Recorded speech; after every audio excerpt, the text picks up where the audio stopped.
دوسرے مسلمان بھائی محفوظ رہیں۔ المسلم من سلم المسلمون من لسانہ ویدہ، کہ مسلمان شخص وہ ہے، مسلمان تو وہ ہے کہ جس کی زبان سے بھی اور جس کے ہاتھ سے بھی دوسرے لوگ محفوظ رہیں۔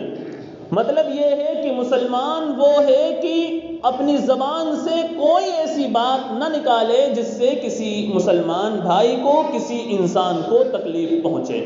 اپنی زبان سے کوئی ایسا جملہ نہ نکالے جس سے ہمارے والد کو تکلیف ہو، اپنی زبان سے کوئی ایسا جملہ نہ نکالے جس سے ہماری ماں کو تکلیف ہو، اپنی زبان سے کوئی ایسا جملہ نہ نکالے جس سے ہمارے بڑے بھائی کو تکلیف ہو، اپنی زبان سے کوئی ایسا جملہ نہ نکالے جس سے ہمارے کسی بھی رشتہ دار کو کوئی بھی کسی بھی طرح کی کوئی تکلیف ہو۔ من لسانہ، اپنی زبان سے کسی کو تکلیف نہ پہنچاؤ۔ آگے فرمایا وَيَدِهِ، من لسانہ وَيَدِهِ، اور اپنے ہاتھ سے بھی کوئی ایسا کام نہ کرو جس سے ہمارے باپ کو تکلیف ہو، جس سے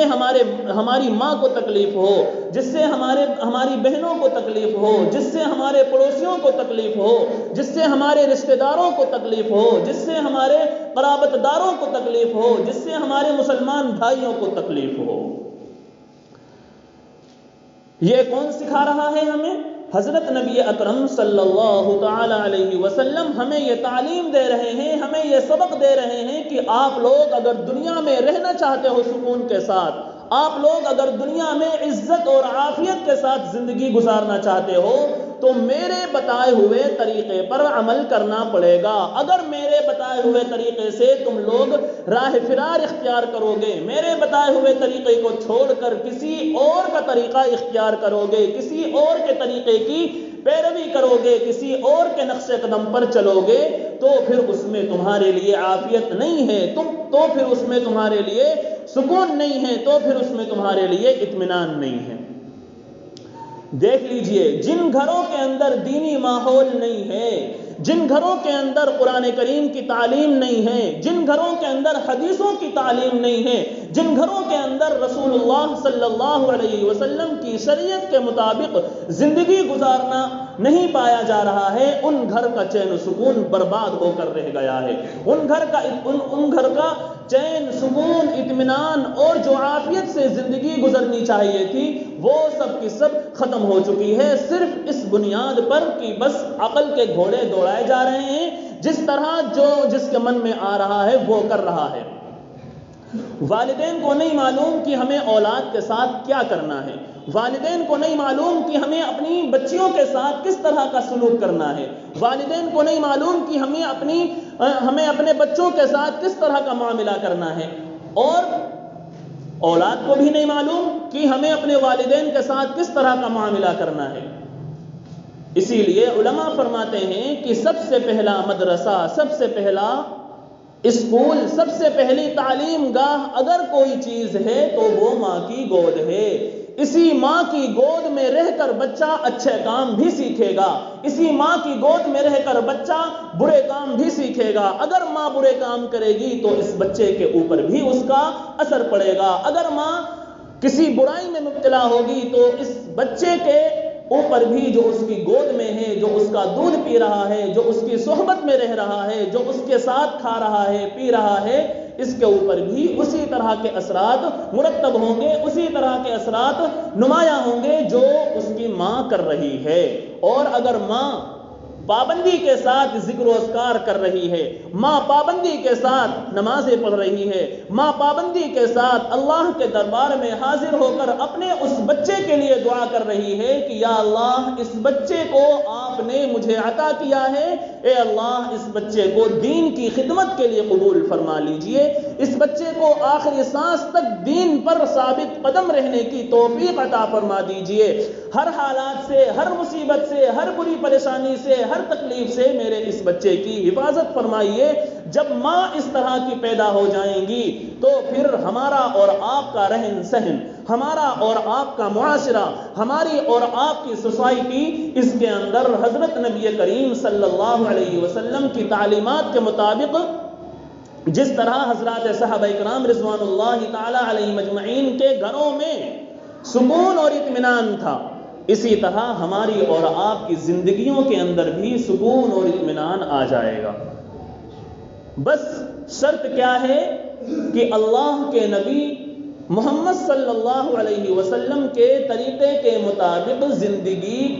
گزارنا، ان کے طریقے کے مطابق اعمال کرنا، ان کے طریقے کے مطابق بولنا، ان کے طریقے کے مطابق چلنا، ان کے طریقے کے مطابق سونا، ان کے طریقے کے مطابق بات چیت کرنا، ان کے طریقے کے مطابق رشتہ داروں کا حق ادا کرنا، ان کے طریقے کے مطابق تعلیم کرنا، ان کے طریقے کے مطابق قرآن کریم کی تلاوت کرنا، ان کے طریقے کے مطابق ماں باپ کا حق ادا کرنا، ان کے طریقے کے مطابق اولاد کا حق ادا کرنا، ان کے طریقے کے مطابق رشتہ داروں کا حق ادا کرنا، ان کے طریقے کے مطابق اپنی اولاد کا حق ادا کرنا، ان کے طریقے کے مطابق ہر ایک چیز میں پابندی سے اس عمل کو، اس فعل کو ادا کرنا جو حضرت نبی کریم صلی اللہ علیہ وسلم سے ثابت ہے۔ اگر ان کے علاوہ کسی اور کے طریقے پر ہماری اور آپ کی زندگی گزرے گی تو پھر زندگی کے اندر چین، سکون، اطمینان غائب ہو جائے گا۔ اس لیے ہمیں اور آپ کو چاہیے کہ اس حدیث کی روشنی میں ہم اور آپ اپنی زندگی کو گزر بسر کرنے والے بن جائیں۔ فرمایا المسلم من سلم المسلمون، مسلمان وہ ہے من لسانہ و یدہ، مسلمان وہ ہے جس کی زبان سے دوسرے مسلمان بھائی محفوظ رہیں، جس کے ہاتھ سے دوسرے مسلمان بھائی محفوظ رہیں۔ اللہ تبارک و تعالیٰ نے یہ جو زبان دی ہے یہ اللہ تبارک و تعالیٰ کی بہت بڑی نعمت ہے۔ اس زبان کے ذریعے ہم دوسرے کو اپنے سے متاثر کر سکتے ہیں، اس زبان کے ذریعے ہم دوسرے کے دل کے اندر اپنی محبت بٹھا سکتے ہیں، اس زبان کے ذریعے ہم دوسرے کے دل کے اندر اپنی محبت کا ایک محل قائم کر سکتے ہیں۔ اس زبان کے ذریعے نہ جانے کتنے گمراہ فرقوں کو، نہ جانے کتنے بھٹکے ہوئے لوگوں کو، نہ جانے کتنے مسجدوں سے دور ہوئے لوگوں کو، نہ جانے کتنے دین کے راستے سے دور ہوئے لوگوں کو ہم دین کے راستے پر لا سکتے ہیں، مسجدوں کے اندر لا سکتے ہیں، دین کے راستے پر لا کر کھڑا کر سکتے ہیں، ان کو سنت کی تعلیم دے سکتے ہیں، ان کو حدیث کی تعلیم دے سکتے ہیں، ان کو صحابہ کرام رضوان اللہ تعالی علیہم اجمعین کی سیرت کے بارے میں بتا سکتے ہیں، ان کو حضرت نبی کریم صلی اللہ علیہ وسلم کے لائی ہوئی پیاری شریعت کے بارے میں بتا سکتے ہیں اس زبان کے ذریعے۔ یہ زبان اللہ تبارک و تعالیٰ کی طرف سے بہت بڑی، میرے بھائیوں، میرے بزرگوں، بہت بڑی نعمت ہے۔ اس لیے ہم اپنی زبان کا صحیح استعمال کریں گے انشاءاللہ۔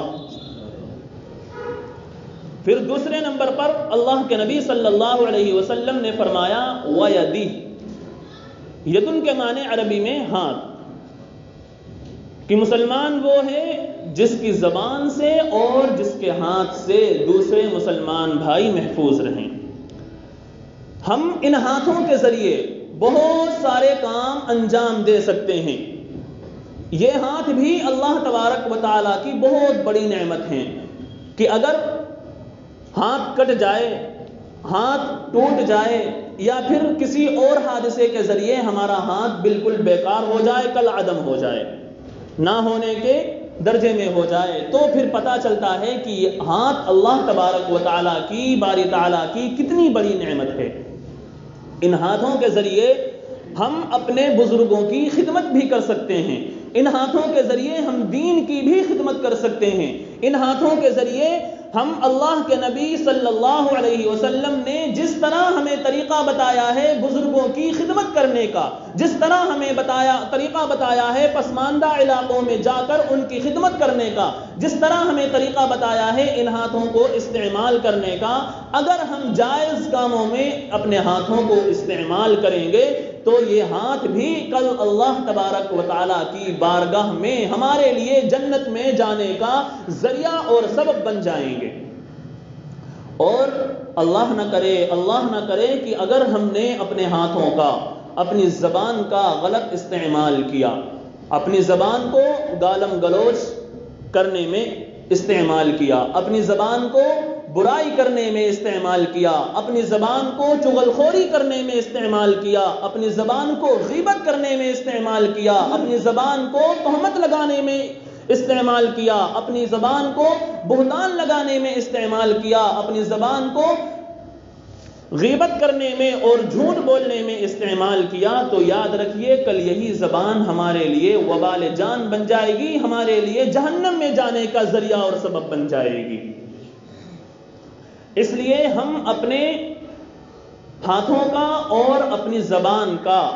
غلط استعمال ہرگز نہ کریں۔ اللہ کے نبی صلی اللہ علیہ وسلم کی ایک ایک حدیث، ایک ایک قول، ایک ایک فعل ہمارے لیے قابل عمل ہے۔ اگر اللہ کے نبی صلی اللہ علیہ وسلم نے فرمایا علیکم بسنتی وسنت الخلفاء الراشدین، اور ایک حدیث کا مفہوم ہے کہ میرے صحابہ ستاروں کی مانند ہیں، جس کی بھی اقتدا کرو گے راہ راست پر آ جاؤ گے، یعنی ایک کی بھی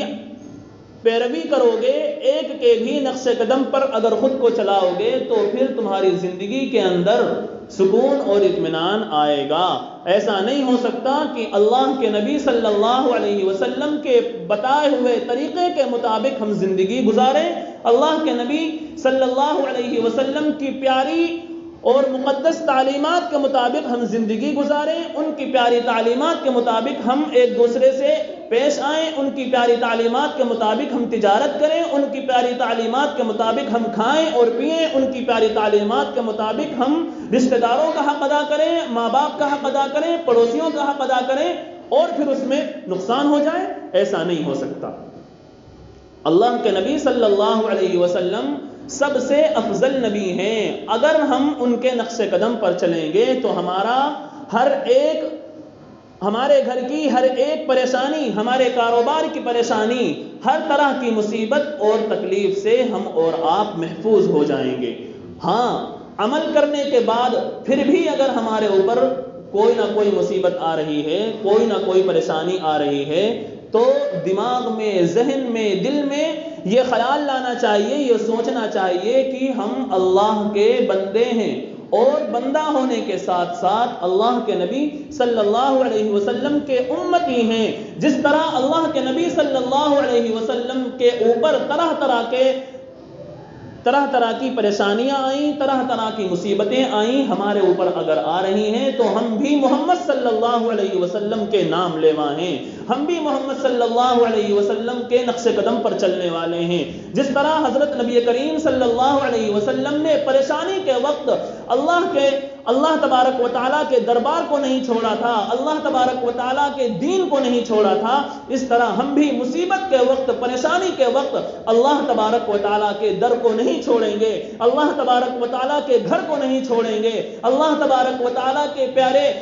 پیارے اور مقدس دین کو نہیں چھوڑیں گے۔ ایک ایک بات پر ہم عمل کریں گے۔ ہم مسلمان ہیں، اگر ہمارے اوپر کچھ مصیبتیں یا پریشانیاں اگر آ رہی ہیں تو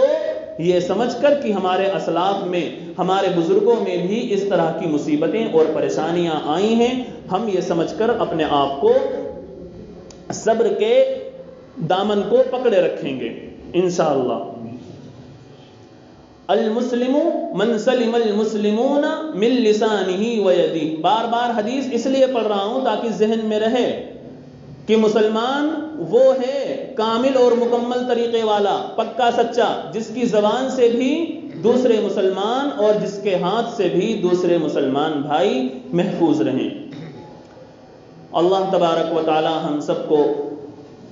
حضرت نبی کریم صلی اللہ علیہ وسلم کی مقدس اور پیاری تعلیمات پر عمل کرنے کی توفیق عطا فرمائے، آمین۔ وآخر دعوانا الحمدللہ رب العالمین۔